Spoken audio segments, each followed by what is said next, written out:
Un restaurateur voit une jeune fille bien habillée fouiller dans les poubelles près de son luxueux établissement et la suit.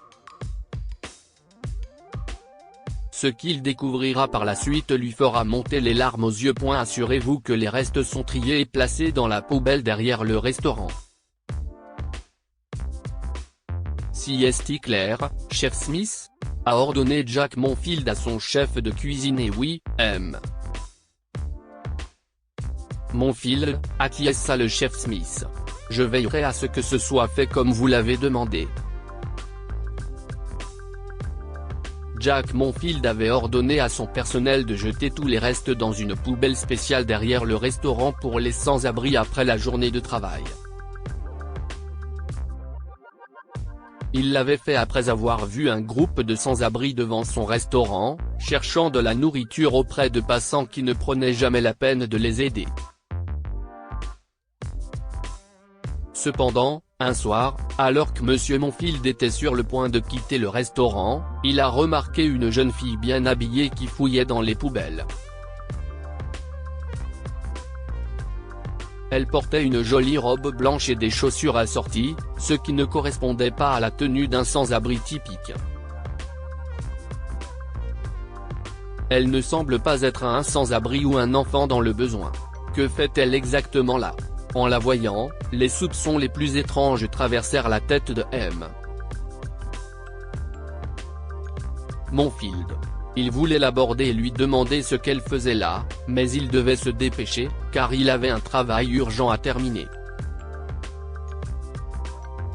Mais la jeune fille est revenue le lendemain, et le suivant, et M. Monfield a remarqué qu'elle visitait l'endroit plusieurs jours de suite. Elle venait avec un énorme sac, le remplissait de restes, puis s'enfuyait. Curieux de savoir pourquoi elle continuait à faire cela, M. Monfield décida un jour de suivre la jeune fille. Il s'est assis dans sa voiture et a roulé lentement derrière elle alors qu'elle se promenait joyeusement dans les rues avec l'énorme sac dans ses petites mains. Après quelques minutes, elle est entrée dans une ruelle étroite où la voiture de M. Monfield ne pouvait pas passer. Il est donc descendu et a continué à marcher derrière la jeune fille qui s'est arrêtée devant une vieille maison abandonnée. Elle a laissé le sac contenant la nourriture sur le pas de la porte, a sonné à la porte, puis s'est enfui. M. Monfield s'est caché derrière un mur, attendant que quelqu'un sorte de la maison. Environ 10 minutes se sont écoulées, mais personne n'a répondu à la porte.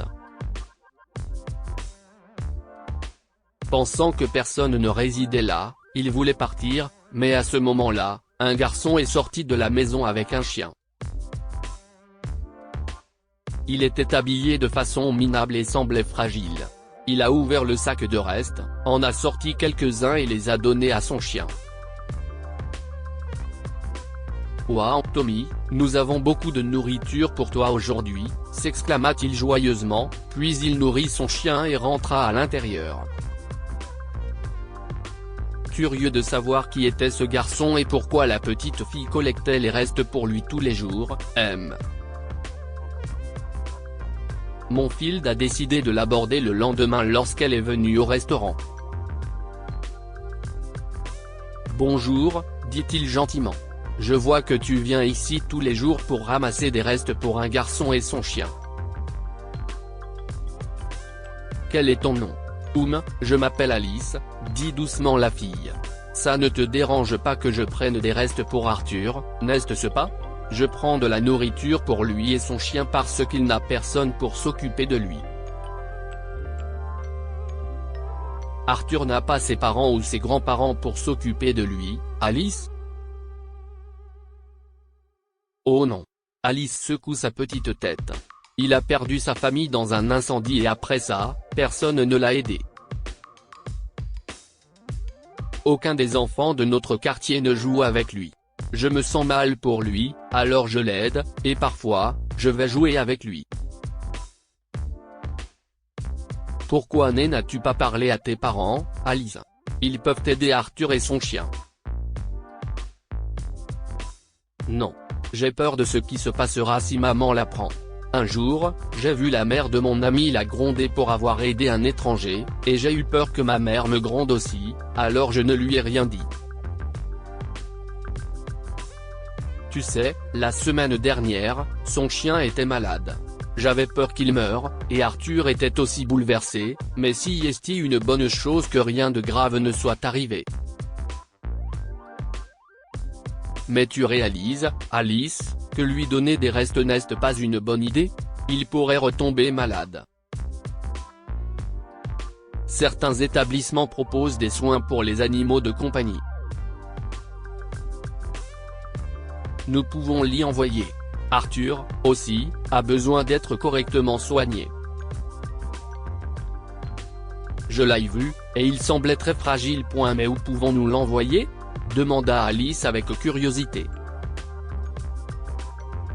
Il existe des orphelinats et des foyers d'accueil qui s'occupent des enfants dans le besoin. Si nous envoyons Arthur là-bas, il pourra avoir une meilleure vie. Non. Nous ne ferons pas ça. Alice a objecté.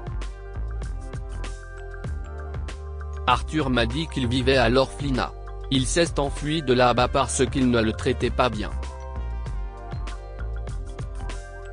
On ne peut pas l'envoyer là-bas, s'il te plaît.